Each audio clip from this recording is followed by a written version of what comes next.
The hand tool should be firmly affixed to a desktop or a cherry picker or whatever you're welding on. I use a C-clamp here with my stand just to firmly affix my hand tool. I've got a male heater bushing and a female heater bushing. The female is going to heat the outside of the pipe.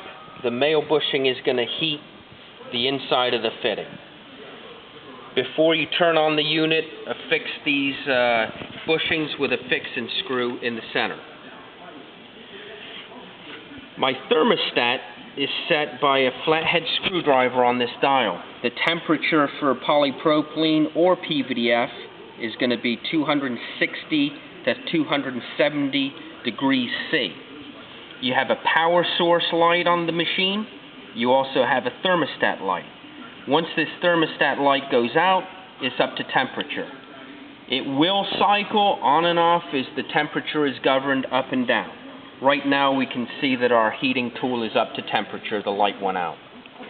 I'm going to be welding a piece of pipe to a T. I want to come directly square in on the heater plate, pushing my pipe inside the bushing and my fitting over the male bushing. Pull it apart and come straight together. Do not quarter turn as you would with a standard PVC joint. That will disturb the weld. Before I start, however, there are a couple of things that have helped me weld. One is to bevel the end of the pipe. By beveling the end of the pipe here, you take off a sharp angle on the pipe. It'll easily go into the bushing. It'll also find center on the fitting. It'll make the weld a little bit better, and it'll roll back as well.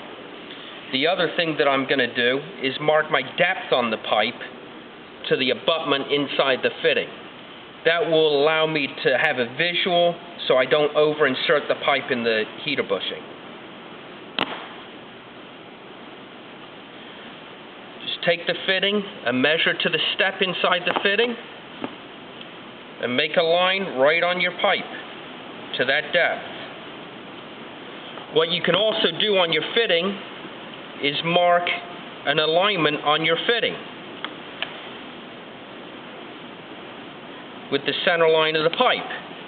This will allow you to go straight in on your fitting and get the right orientation so you don't roll the fitting one way or the other.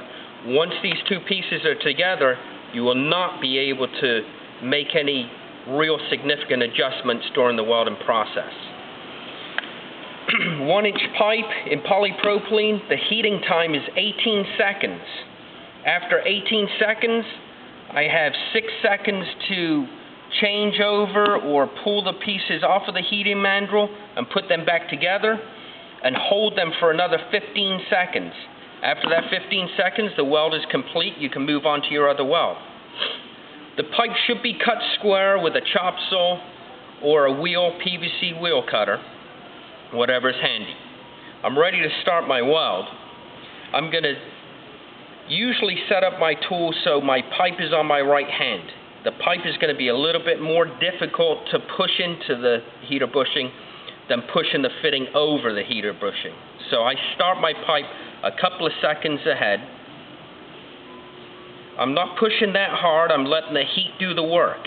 Once I get a good start on my pipe, I put my fitting in. 1, 2, 3, 4, 5, 6, 7, 8, 9, 10, 11, 12, 13, 14, 15, 16, 17, 18. Pull them apart, directly in together, right up to the line. Make sure everything is square. Hold it there for 15 seconds